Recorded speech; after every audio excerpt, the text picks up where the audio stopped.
नमस्कार दोस्तों, मैं उत्सव कुमार आप सभी का आपके अपने यूट्यूब चैनल उत्सव मैथ्स में स्वागत करता हूं। ग्रुप डी 22 सितंबर सेकेंड शिफ्ट का एग्जामिनेशन समाप्त हो चुका है। उसमें जीके, साइंस और करंट अफेयर्स के कौन कौन से क्वेश्चन पूछे गए, उन सारे क्वेश्चन को मैं यहाँ पर लेकर आया हूँ। ये सारे के सारे 100% ऑथेंटिक और जेन्युइन क्वेश्चन है जो कि आपके एग्जामिनेशन ग्रुप डी 22 सितंबर सेकेंड शिफ्ट में पूछे गए। वैसे स्टूडेंट जो 22 सितंबर सेकेंड शिफ्ट का एग्जामिनेशन दिए हैं उनको मैथ के जो भी क्वेश्चन याद है, इस वीडियो के कमेंट सेक्शन में जाकर आप मुझे मैथ के क्वेश्चन बता सकते हैं। आइए दोस्तों, आज की वीडियो को शुरू करते हैं। अगर आपको इसका PDF चाहिए तो टेलीग्राम ग्रुप का लिंक वीडियो के डिस्क्रिप्शन में दे रखा है, आप वहाँ जुड़कर PDF को फ्री में प्राप्त कर सकते हैं। तो आज का जो एग्जामिनेशन हुआ था जिसमें स्टूडेंट ने मुझे रिव्यू दिया है कि 40 से 45% स्टूडेंट एग्ज़ाम में उनके सेंटर पर अपीयर हुए हैं। एक क्वेश्चन पूछा गया, अरब सागर में कौन सी नदी गिरती है? तो सिंधु नदी सबसे महत्वपूर्ण नदी है जो अरब सागर में गिरती है। अब भारत की नर्मदा और ताप्ती नदी भी अरब सागर में गिरती है। अब डिपेंड करेगा कि ऑप्शन क्या दे रखा है, क्योंकि स्टूडेंट ने ये नहीं बताया, सिर्फ क्वेश्चन ये बताया कि अरब सागर में कौन सी नदी गिरती है। एक क्वेश्चन पूछा गया है कि बंगाल विभाजन कब हुआ? तो बंगाल विभाजन आपका 1905 में हुआ था। वैसे ही स्टूडेंट जो अभी तक हमारे चैनल को सब्सक्राइब नहीं किया तो आप चैनल को सब्सक्राइब कर सकते हैं, साथ ही साथ नोटिफिकेशन बेल को भी ऑन कर सकते हैं। एक क्वेश्चन पूछा गया, पूरब से निकलकर पश्चिम में गिरने वाली नदी कौन सी है? तो जो पश्चिम में कौन कौन सी नदी गिरती है उसके बारे में बता देते हैं। नर्मदा, ताप्ती, साबरमती, लूनी, घग्गर और माही नदी, ये सभी पश्चिम में गिरने वाली नदी है। आइए नेक्स्ट क्वेश्चन की ओर देखते हैं।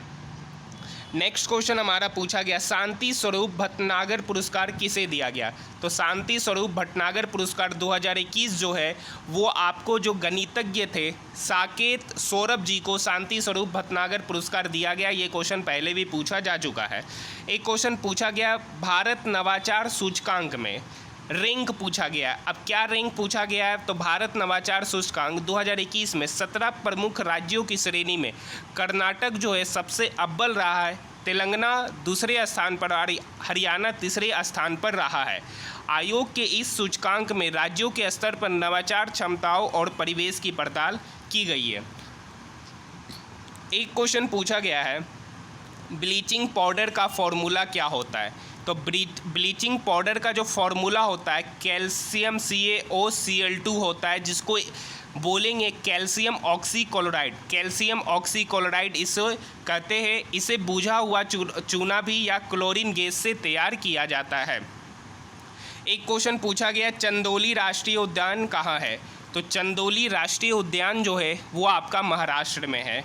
नेक्स्ट क्वेश्चन पे बात करेंगे। एक क्वेश्चन पूछा गया, इनमें से कौन सा त्यौहार जनवरी में नहीं मनाया जाता है? तो अब ये तो मुझे नहीं पता ऑप्शन में क्या दे रखा था।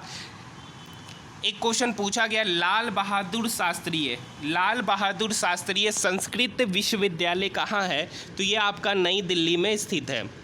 एक मौलिक अधिकार से संबंधित क्वेश्चन पूछे गए कि मौलिक अधिकार किस अनुच्छेद में है? तो मौलिक अधिकार जो है वो आपका भाग 3 और आर्टिकल 12 से 35 के बीच में इसका वर्णन है, जिसमें भारतीय नागरिकों को कुछ अधिकार प्रदान किए गए जो सामान्य स्थिति में सरकार द्वारा सीमित नहीं किए जा सकते और जिनकी सुरक्षा का प्रहरी सर्वोच्च न्यायालय को कहा जाता है।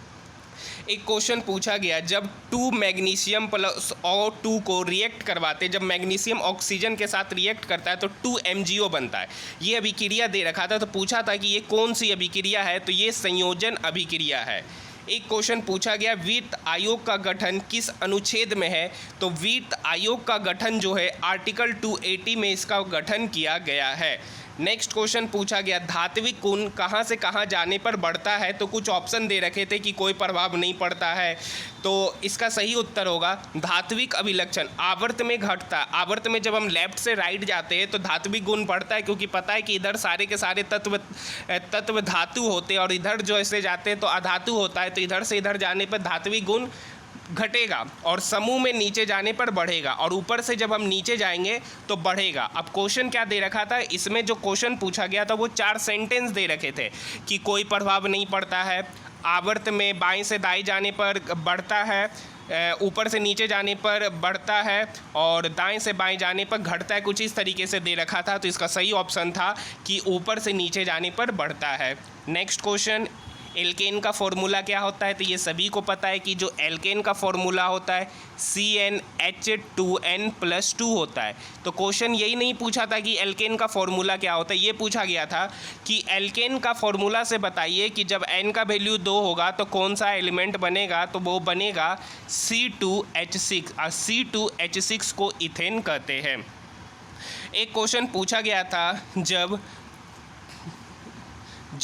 2NaOH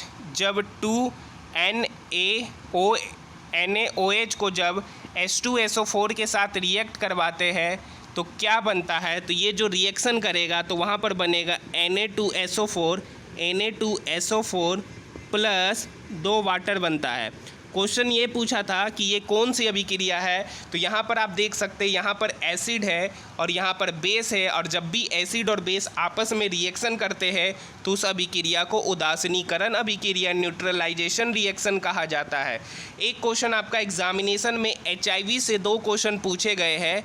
HIV से 2 क्वेश्चन आपके एग्जामिनेशन में पूछे गए। एक क्या पूछा गया, HIV होने पर क्या प्रभाव पड़ता है, और एक सेंटेंस दे रखा था, उसमें 4 ऑप्शन दे रखे थे। इस टाइप के भी क्वेश्चन आपके एग्जामिनेशन में पूछे गए।